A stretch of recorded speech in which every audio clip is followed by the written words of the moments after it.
Queremos que el Señor aumente nuestra fe aquí en María Evangelizadora Radio, un pedacito de cielo en tu hogar. Nos complacemos en presentar Crece en tu fe con nuestro hermano Américo Tejada.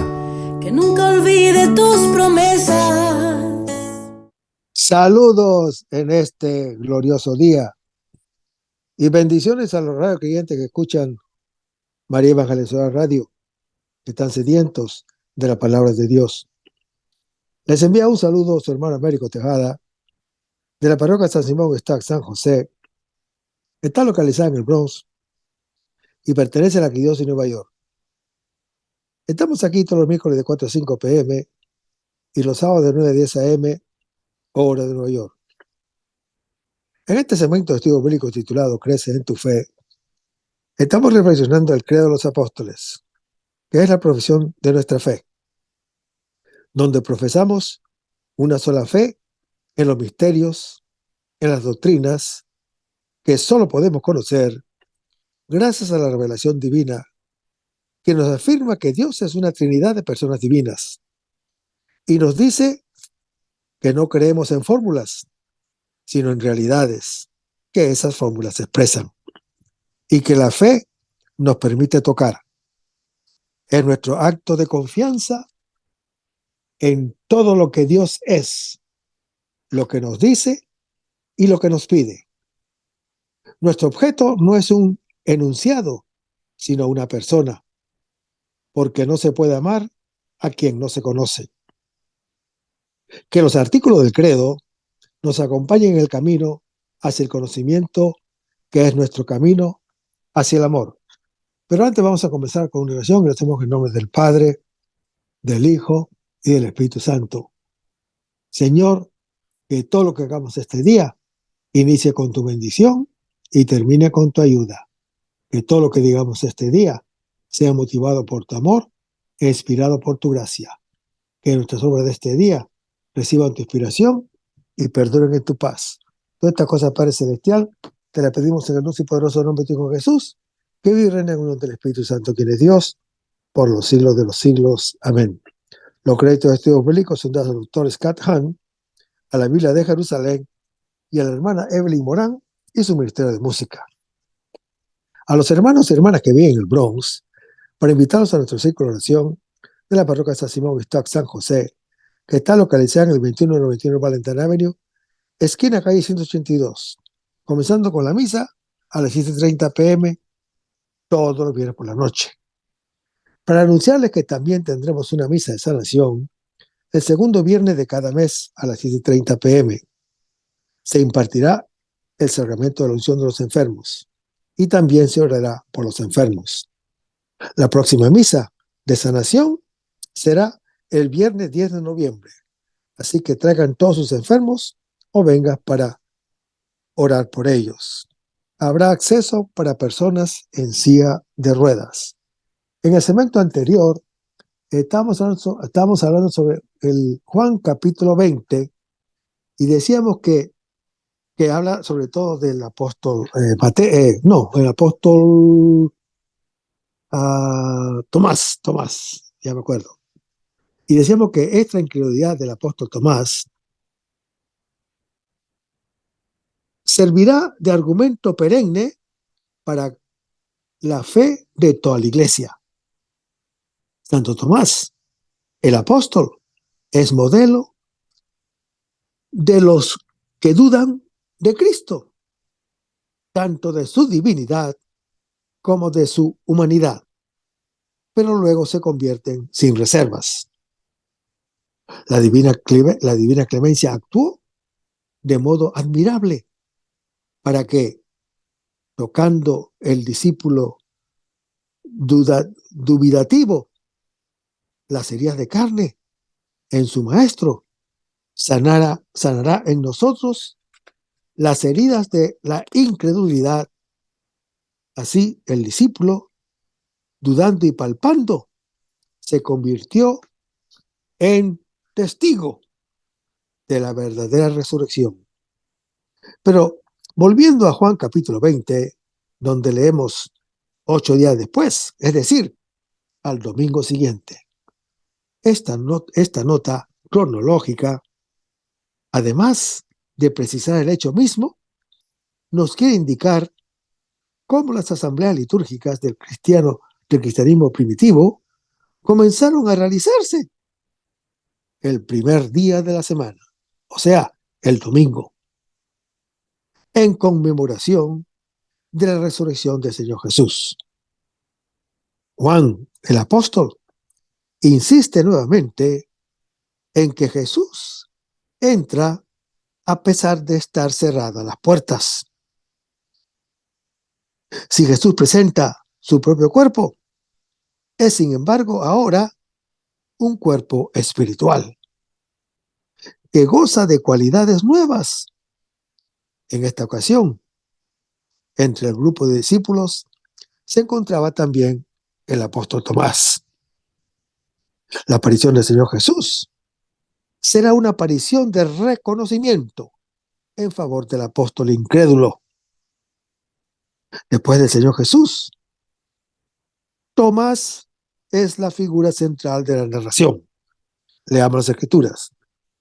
Luego dice a Tomás: trae tu dedo acá y ve mis manos, y trae tu mano y lánzala en mi costado, y no seas incrédulo, sino creyente. Al decir esto, el Señor Jesús manifiesta que conoce sobrenaturalmente las palabras que ha dicho el apóstol Tomás y condesciende a su petición y lo invita a ver sus manos y a meter su mano en su costado abierto por la lanza. El apóstol Tomás no tiene la audacia de realizar su deseo, sino que apasionada y clarísimamente hace la confesión más explícita de la divinidad del Señor Jesús. Leamos las Escrituras. Respondió Tomás y le dijo: Señor mío y Dios mío. Hermanos, esta fórmula es la expresión más clara de la fe cristiana. Es la confesión más explícita que de la divinidad de Jesús ofrece el Evangelio. Todo el Evangelio de San Juan lleva como finalidad engendrar la fe en los creyentes. Y ahora el apóstol Tomás cree, y cree en el Señor Jesús, que es a la vez Dios. Hermanos, esta afirmación solemne es la conclusión no solo del relato del apóstol Tomás, sino de todo el cuarto evangelio. Le dice el Señor Jesús: porque me has visto, has creído. Bienaventurados los que no han visto y han creído. Hermanos, esta es una bienaventuranza para aquellos que, sin haber conocido al Señor Jesús, sin embargo, han creído en Él. Se insinúa en esta frase el sentimiento de la segunda generación de fieles y después todos nosotros los creyentes que hubieran querido conocer al Señor Jesús en su realidad física y en su vida mortal. Pero que no se inquieten, que permanezcan tranquilos. Más vale no haber visto y recibir el don de la fe que haber visto y no haber creído. El apóstol Tomás basa su afirmación en lo que ha visto, pero lo que afirma trasciende ampliamente los lantos empíricos. El apóstol Tomás identifica al Señor Jesús con la divinidad, lo identifica con Dios. Y Jesús le responde haciendo hincapié en el carácter invisible del objeto de la fe, cuando dice, porque me has visto que has creído. Bienaventurados los que sin haber visto hayan creído. Pero vayamos a 2 Corintios capítulo 4, versículo 18.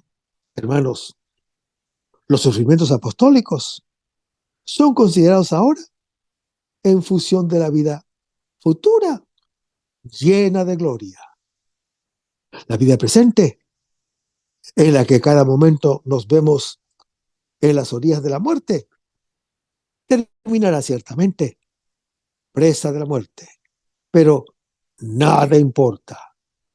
Una vida nueva y una morada eterna ya nos esperan.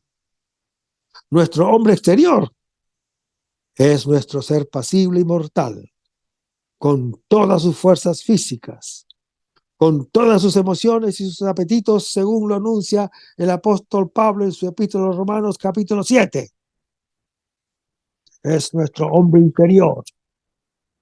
Es el hombre nuevo, recreado en Cristo, que ha vuelto a encontrar la rectitud primera como imagen de Dios que es y que ha sido hecho morada del Espíritu Santo, el cual iluminará y lo guía, según lo anuncia Colosenses capítulo 3.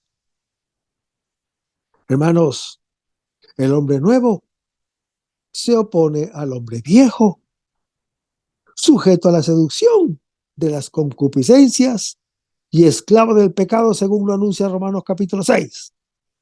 Mientras nuestro ser material va en camino de su destrucción, nuestro ser cristiano se renueva de día en día, gracias a la acción del Espíritu Santo que lo habita, y va adquiriendo una transformación espiritual cada vez mayor. La vida apostólica presente puede estar llena de tribulaciones, pero son nada en comparación con el peso eterno de gloria que sobre toda medida ellas nos produce.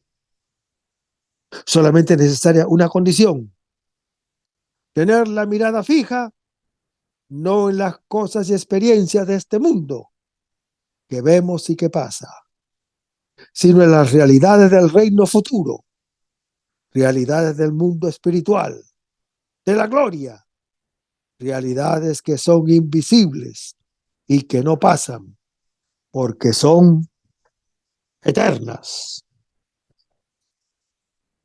Hermanos, las confesiones de Pedro y de Tomás podrían considerarse actos de fe bastante habituales entre la primera generación de creyentes. En su carta a los romanos, el apóstol San Pablo se refiere a la confesión cristiana en los mismos términos, cuando dice: si confiesas con tu boca Jesús es Señor y crees en tu corazón que Dios le resucitó de entre los muertos, te salvarás. Lo anuncia Romanos capítulo 10, versículo 9. Hermanos, en este pasaje, el apóstol Pablo habla de la salvación, que la salvación es para todos. El apóstol Pablo manifiesta a sus hermanos creyentes la buena voluntad que lleva en su corazón para sus hermanos de raza, y que su oración a Dios en favor de ellos es que alcancen la salvación. El apóstol San Pablo ama a su pueblo, lo dice en Romanos capítulo 9, y lo comprende ya que él mismo en otro tiempo se encontró en circunstancias semejantes. Lo testifica en Gálatas capítulo 1. Conociendo bien a los judíos, el apóstol San Pablo da testimonio de que tienen verdadero celo por Dios, como él antes de su conversión, según lo anuncia Hechos capítulo 22. Pero no está basado en un conocimiento profundo del plan salvífico de Dios. Sí, los judíos tienen conocimiento de Dios, pero carecen de ese conocimiento más penetrante que permite discernir con claridad los designios divinos, según lo anuncia en Romanos capítulo 1. Hermanos, el apóstol Pablo tiene en contraste dos actitudes respecto de la justificación. La justificación mediante la fe en Cristo, como un don que viene de Dios y que se acepta. Y la justificación que se pretende alcanzar mediante la práctica de las obras de la ley mosaica y en virtud de los propios méritos. Hermanos, los judíos, queriendo alcanzar la justificación por las obras de la ley mosaica, establecieron su propia justicia y no se sometieron a la justicia de Dios revelada en el Evangelio. Con la venida de Cristo, el régimen de la ley de Moisés ha cumplido su misión, según lo anuncia Romanos capítulo 6. Y el intento de conseguir la justificación por las obras de la ley mosaica ha sido trocado por la ley de la fe a Jesucristo, según lo anuncia Romanos capítulo 3. En adelante, hermano que me escuchas, todo aquel que cree en Jesucristo obtendrá la justificación.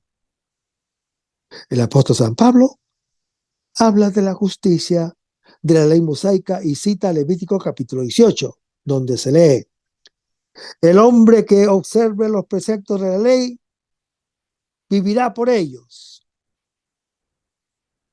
El apóstol San Pablo afirma que la ley mosaica, cumplida en su integridad, conduce a la vida. Lo dice en Gálatas capítulo 3. Sin embargo, el apóstol San Pablo bien sabe también que la ley no da la fuerza interior para que el hombre observe todos sus mandamientos y, por consiguiente, no se puede obtener la justicia esperada, según lo anuncia Hechos capítulo 15. Y después les habla de la justicia de la fe en Cristo. Estos versículos, hermano que me escuchas, dedicados a la justicia de la fe, constituyen una apología y exaltación de la misma e intenta mostrar la superioridad de la nueva justicia en relación a la antigua. Su mayor facilidad, solo una condición, y es creer. Y su amplitud universal, que está destinada a todos, el apóstol Pablo cita a Deuteronomio capítulo 9 y Deuteronomio capítulo 30. El texto original se refiere a los mandamientos de la ley mosaica puestos por Dios en el corazón y la boca de los israelitas. El apóstol San Pablo, por su parte, transpone el sentido y usa el texto, no en el sentido literal, sino en el sentido típico o Daticio, aplicándolo a su propia tesis teológica, considera las palabras del Deuteronomio como el autotestimonio de la justicia de la fe y dice: no es necesario subir al cielo para hacer bajar a Cristo, que es una alusión a la encarnación, ni es preciso bajar al abismo para hacer resucitar a Cristo de entre los muertos, porque Cristo y la fe en Él, que es la palabra que proclamamos, está en el corazón mismo del creyente. El profeta Jeremías anunciaba que en la nueva alianza Dios escribiría su ley en el interior de los corazones, y lo anuncia en Jeremías capítulo 31. Y el profeta Ezequiel prometía que Dios infundiría su Espíritu Santo en los fieles en Ezequiel capítulo 36. Pues bien, hermano que me escuchas, el apóstol San Pablo alude discretamente a la realización de esas promesas mesiánicas, de manera como el apóstol Pablo maneja las escrituras, responde a los métodos de la exegesis rabínicas. El Targum judío interpretaba el texto del Deuteronomio de Moisés, que no subiría al monte para traer otra ley, y de Jonás, que no bajaría al abismo para procurar otra ley. Y tanto Moisés como Jonás son figuras de Cristo, que es el nuevo Moisés, que proclama la ley nueva según Mateo capítulo 5. Y el nuevo Jonás, que resucita al tercer día, según Mateo capítulo 12. Entonces, hermano que me escuchas, ¿cuál es el mensaje proclamado por la palabra de la fe? Confesar que Jesús es Señor. Jesús es el Kyrios. Es el equivalente de Yahvé. Es la traducción griega del Antiguo Testamento. Hermanos, proclamar a Jesús como Señor es confesar su divinidad y su señorío absoluto, según lo anuncia el apóstol Pablo en su epístola a los Filipenses, capítulo 2. Y dice: creer que Dios lo resucitó de entre los muertos. Hermanos, al resucitar al Señor Jesús, Dios lo exaltó a su diestra y lo constituyó en la plenitud de sus derechos de Mesías, Hijo de Dios con poder, según lo anuncia Hechos capítulo 2. La confesión de la resurrección de Cristo y de su divinidad sintetizan todo el misterio de Jesús, que comprende la preexistencia del Hijo de Dios, su encarnación, su misión evangelizadora, su muerte expiatoria y redentora, su resurrección y su glorificación. Al acto de fe se sigue la justificación, salvación. Justicia y salvación son paralelos. No hay que urgir los elementos de la secuencia. Cuando dice confesar con la boca o creer en el corazón, creer para la justicia y confesar para la salvación, pues se trata de una pieza literaria en paralelismo semético que intenta comunicar una rica doctrina a través del conjunto de los elementos. En este caso, en el proceso de la justificación, se requiere el asentimiento interior de la fe y de la confesión exterior de la misma, como se hace en el rito del bautismo.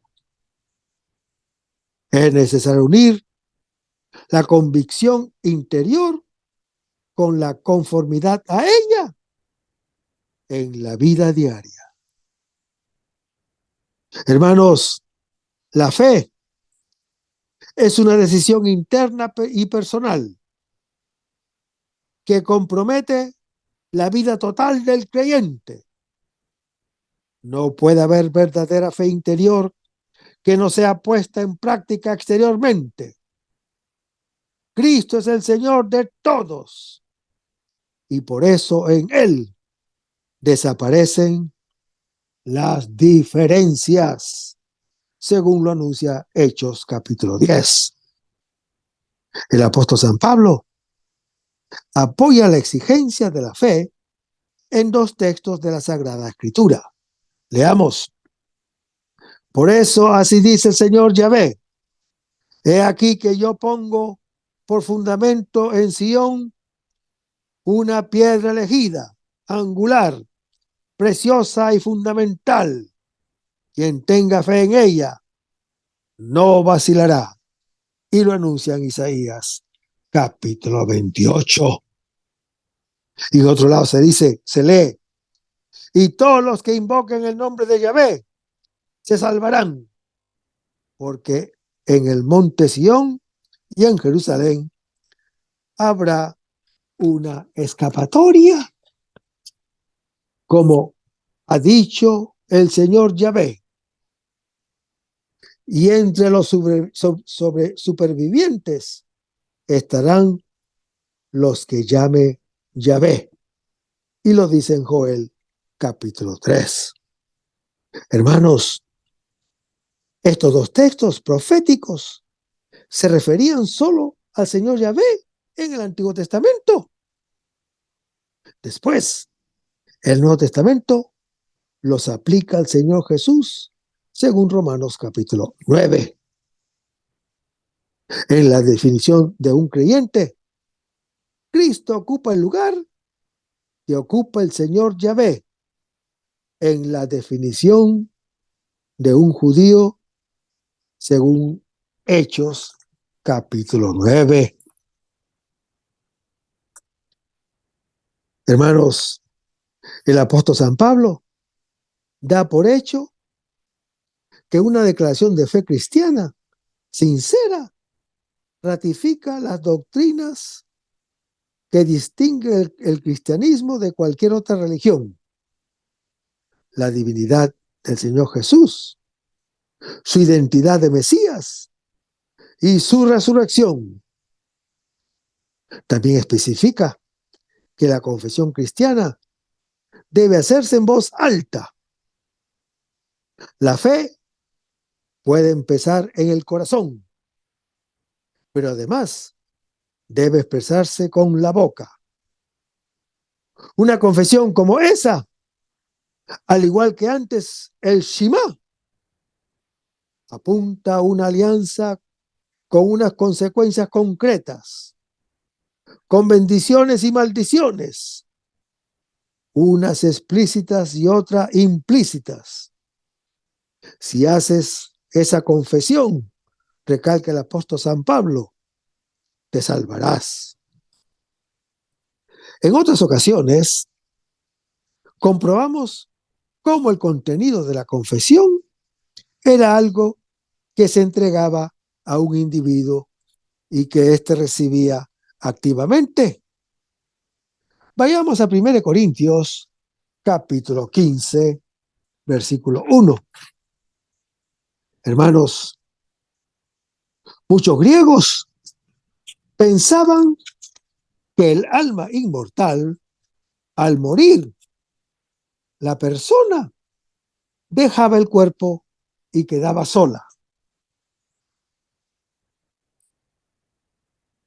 Ahora, esa persona era admitida en el paraíso de las almas o volvía a un gran depósito de almas que ya habían vivido olvidando su vida anterior en la tierra antes de regresar a ella.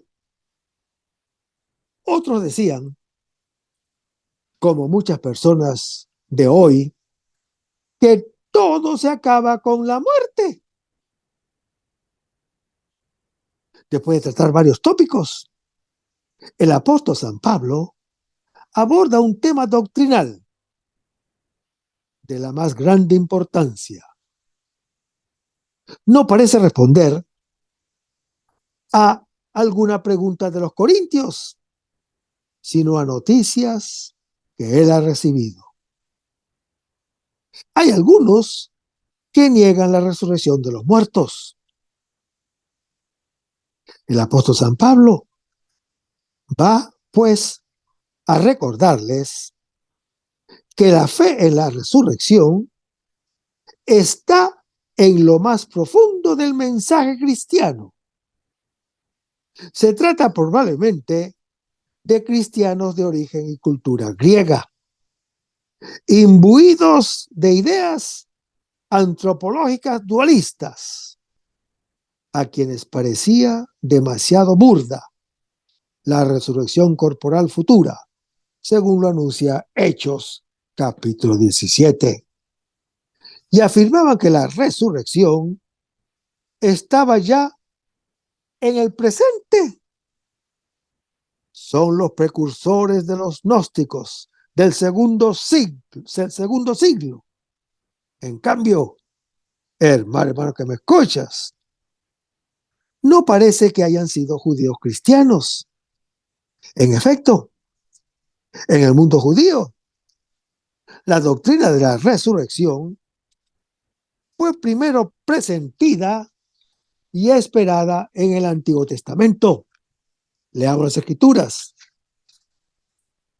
Yo profeticé como se me había ordenado, y el Espíritu entró en ellos.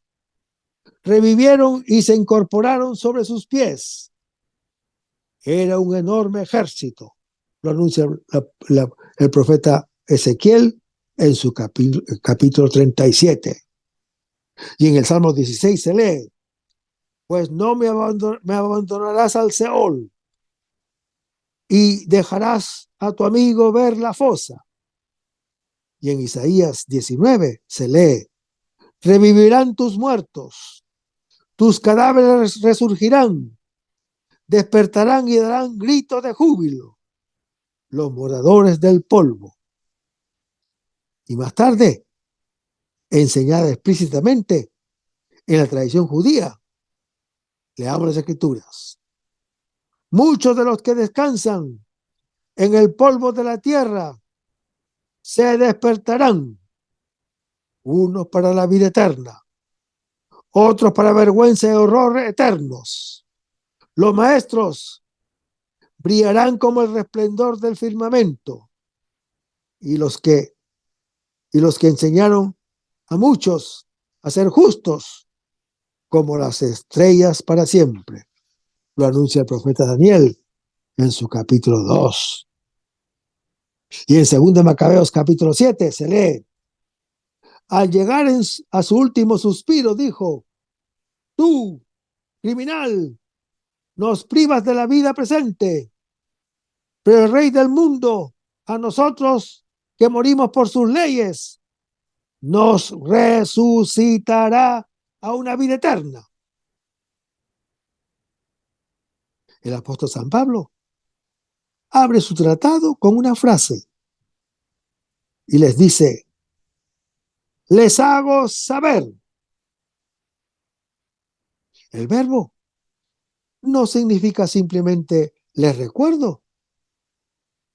El apóstol Pablo hace sentir a los corintios que tiene que volver a los rudimentos de la fe, que, por otra parte, habían ellos aceptado desde un principio.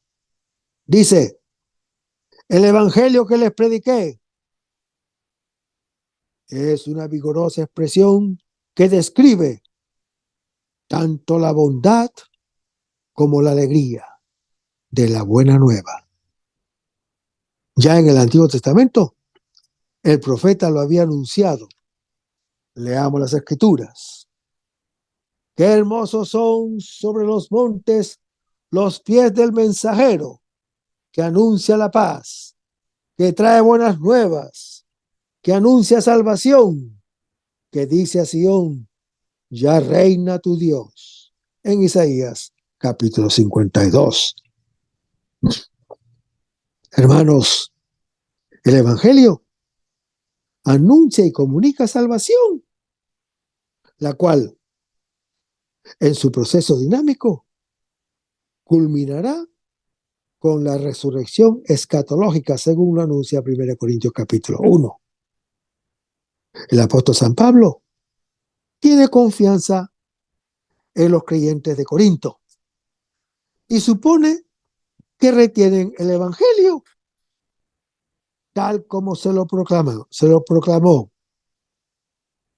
Lo contrario solo sería posible si han creído de manera vana, es decir, si han abrazado la fe en forma precipitada y superficial y sin frutos de perseverancia firme. Dice, porque les transmití. No se trata de un cuento o de un mito, como había tantos entre los griegos. Historias llenas de sabiduría que revelaban un orden del mundo, un sentido de la vida, para que, al final de cuentas, no eran más que historias. Hoy por hoy, algunos hablan el mismo lenguaje y dicen, no sé si Jesús ha resucitado.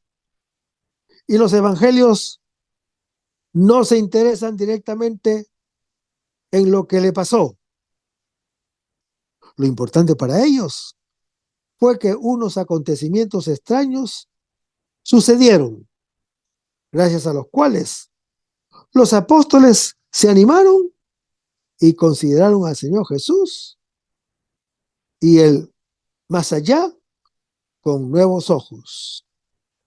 Pero el apóstol San Pablo dice precisamente todo lo contrario, a saber, que la resurrección del Señor Jesús es un hecho histórico.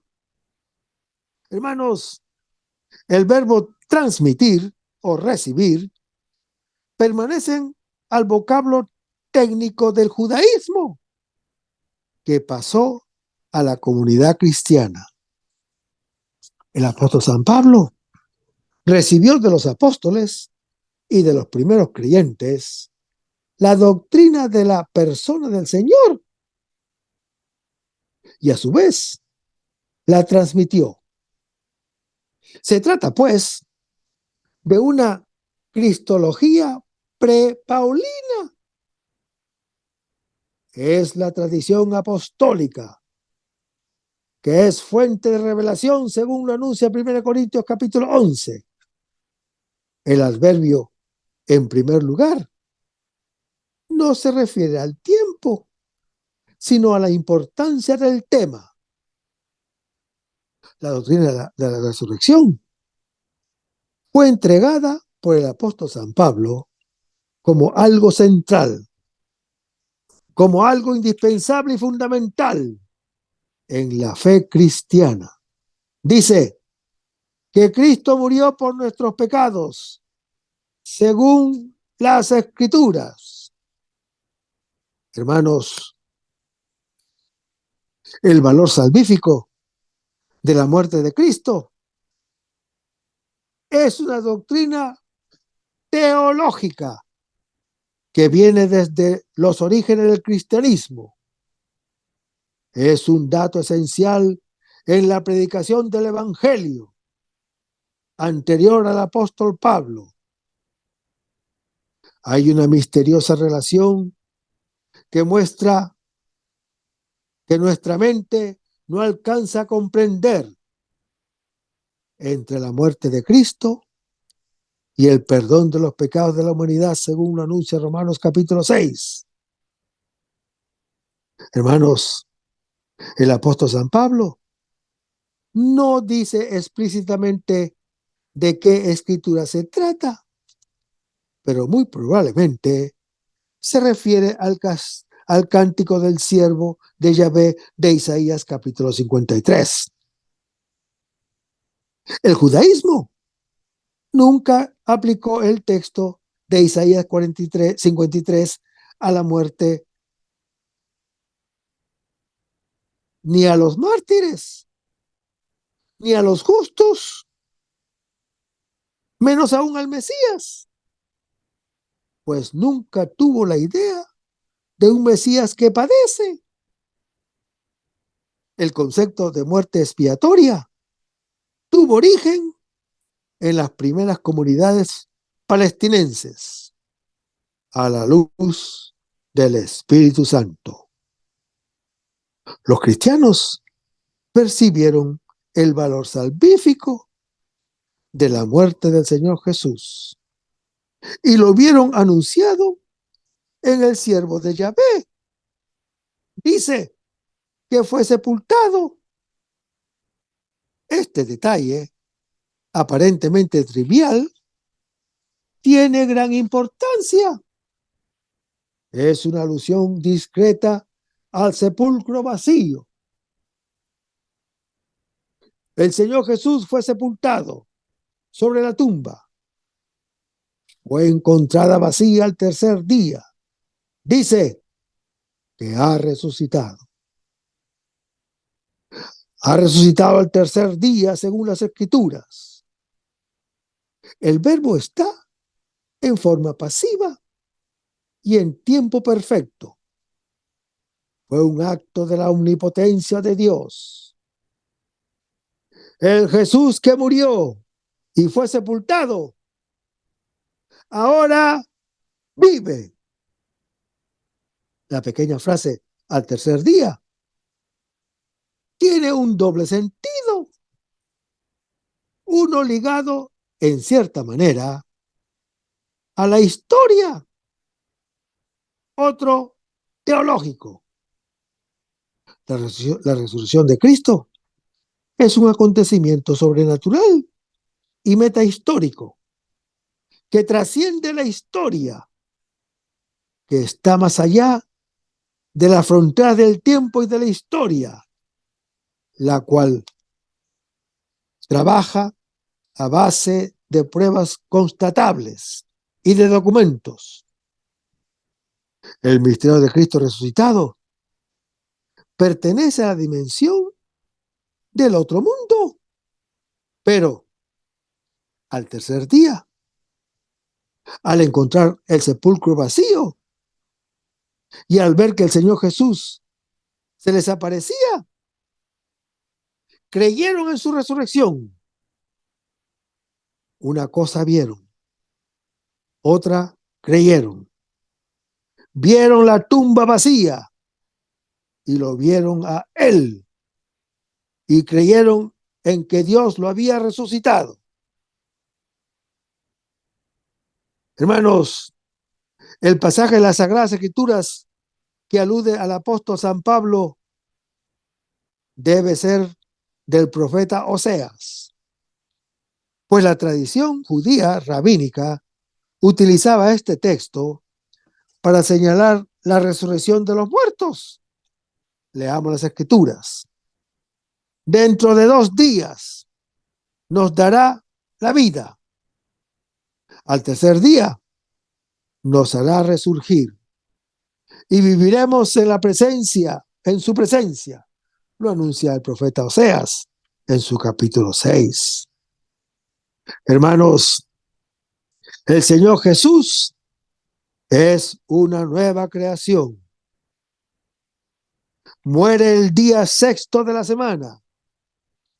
El viernes reposa en la tumba, que es el Shabbat.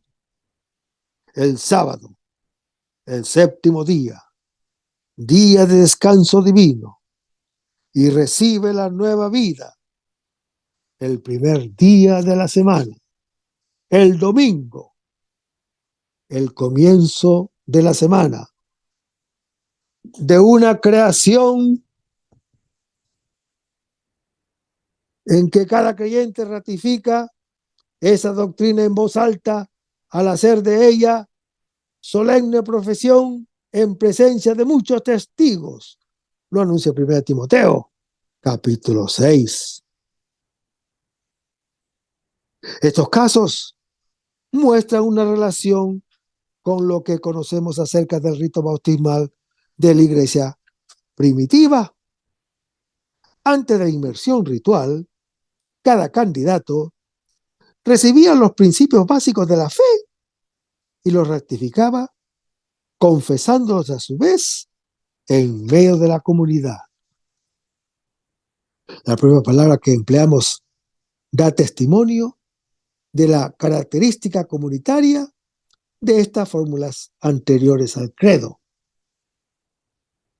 Confesar deriva de dos términos latinos que significan conocer, que significan juntos. El término griego original, homología, también es un compuesto y el significado de los elementos que lo componen es palabras iguales. Las palabras compartidas por la comunidad. Las primeras confesiones eran declaraciones de un compromiso con la alianza que se efectuaban de manera individual, pero que permanecían o pertenecían a toda la asamblea de la iglesia. Configuraban las vidas de los individuos conformándolos con la vida de Jesucristo. En Jesucristo, el Verbo se hizo carne, según Juan capítulo 1, versículo 14, donde vemos que al llegar la plenitud de los tiempos, Dios se manifiesta a través de la humanidad de Jesucristo. Imagen visible del Dios invisible. Es la revelación máxima hasta el punto de que el Señor Jesús asegura: el que me ha visto a mí, ha visto al Padre. Lo dice en Juan capítulo 14. Hermanos, el prólogo de San Juan es un himno cristológico que proclama la divinidad y eternidad del Verbo, que proclama que Dios ha creado el mundo por su palabra, como lo anuncia en el Salmo 33. Todo el Evangelio de según San Juan trata de demostrar que el Señor Jesús es tanto el Cristo o Mesías, prometido por las Sagradas Escrituras, como el Hijo de Dios, que nacido del Padre ha vuelto al Padre. El principio del Evangelio de Juan nos lleva con un batir de alas sobre el espacio y más allá del tiempo, más allá de toda criatura, a descubrir quién es Jesús, el hombre acreditado a título pleno, para darnos a conocer al invisible. Descubrimos con asombro que aquel que gustaba llamarse Hijo del Hombre y que se proclamó Hijo de Dios es la palabra que desde siempre está junto al Padre y que es Dios.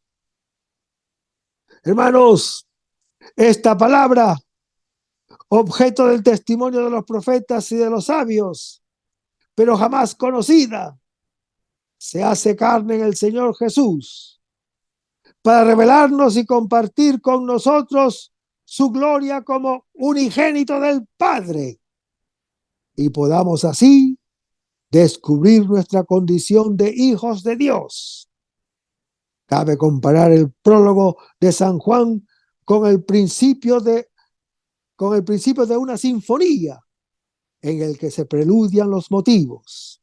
En la historia de teología es como una mina de piedras preciosas a la que se han extraído las más importantes reflexiones sobre la Santísima Trinidad y sobre la Encarnación. Es un exaltado himno a la palabra, luz y vida de todo, donde las palabras insinúan la armonía de lo inefable. Sus raíces, más que en la tradición griega, no obstante, bien presente en el autor, se hunden en el Antiguo Testamento, en aquellos textos que cantan la palabra y la sabiduría creadora, personificaciones de Dios en la naturaleza y en la historia.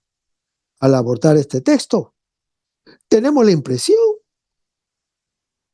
de estarnos acercando a los pies de un macizo altísimo que se yurgue más allá de las nubes, más allá del mismo cielo. Es una montaña inaccesible. Es el Dios desconocido, la gloria invisible, el nombre inefable. Nos sobrecoge una sensación de asombro infinito, de un vértigo abismal, pero al momento nos invade la alegría de sentir que el monte desciende hasta nosotros. Lo indecible es palabra. La gloria tiene el rostro del Hijo del Hombre. El nombre se llama Jesús. Dice, en el principio existía el verbo o la palabra. Hermanos, el paralelismo con el principio del Génesis capítulo 1 es evidente. Esto significa que el autor tiene en su mente la idea de una nueva creación y de un nuevo orden de cosas. En el principio, esto es, cuando el conjunto de los seres del cosmos todavía no venía a la existencia, el verbo, o sea, el logos, o sea, la palabra de Dios, ya existía. La forma verbal, en tiempo imperfecto, implica la continuación de un acto, y ese acto es el de existir. Y el resto, hermano que me escuchas, lo vamos a ver en el próximo segmento. Vamos a despedirnos con una oración y lo hacemos en el nombre del Padre, del Hijo y del Espíritu Santo. Señor Jesús, ayúdanos a conservar el fervor espiritual, la dulce y confortable alegría de evangelizar, incluso cuando hay que sembrar entre lágrimas, como Juan el Bautista, como lo hicieron los apóstoles Pedro y Pablo y los otros apóstoles, y también esa gran multitud de evangelizadores que se han sucedido a lo largo de la historia de la Iglesia Católica, con un ímpetu interior que nada ni nadie sea capaz de extinguir. Señor Jesús, que sea esta la mayor alegría de nuestras vidas entregadas al Evangelio. Y ojalá que el mundo actual pueda así recibir la buena nueva de tu Evangelio, porque tenemos la tarea de anunciar el reino de Dios y de implantar tu iglesia en este mundo que todavía no te conocen. Todas estas cosas, Padre Celestial, te las pedimos en el dulce y poderoso nombre de tu Hijo Jesús, que vive y reina en unión del Espíritu Santo, que es de Dios, por los siglos de los siglos. Amén. Hasta el próximo segmento. Que el Señor nos bendiga. Aumenta mi fe, Señor, aumenta mi fe. Aumenta mi fe. Señor, aumenta mi fe. Que nunca olvide tus promesas. Que nunca olvide tus palabras. Que Él lo crea, que no lo dude jamás. Tu palabra me dice, todo el que pide se le dará. Y el que toque a la puerta se le abrirá. Todo es posible, todo es posible para ti, Señor. Aumenta mi fe, Señor, aumenta mi fe. Aumenta mi fe, Señor, aumenta mi fe. Aumenta mi fe, aumenta mi fe, aumenta mi fe, aumenta mi fe, aumenta mi fe, aumenta mi fe, aumenta mi fe, aumenta mi fe, Señor.